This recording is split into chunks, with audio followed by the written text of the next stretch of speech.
Meet Quotezic, the simplest way to add a Request a Quote button to your Shopify store. Once you install Quotezic from the Shopify App Store, you land straight on your dashboard.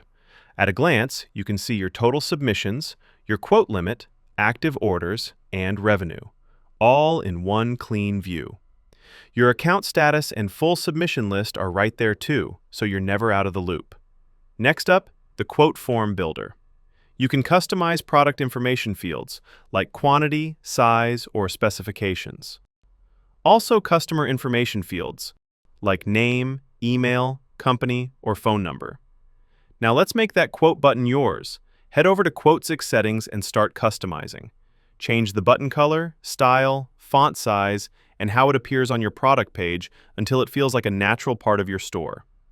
Want to hide the price tag or the default cart button? Easy! The Quote Hide options let you control exactly what your customers see. And with the Quote widget, you can pick the position, label it however you like, and match the color to your brand. Want to take things further? Additional settings is where the real power lives. Set your preferred ID format for quotes and create a beautiful PDF template to send customers professional and every time.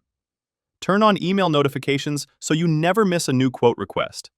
And sync your data with the tools you already love: MailChimp, webhooks, or Slack. Still have questions? We've got you covered in the FAQ section. Browse answers about features, pricing, and support, or ask something directly. Quotezic transforms your Shopify store into a flexible, quote-driven sales experience. Capture more leads, offer custom pricing, close more deals, all with Quotezic.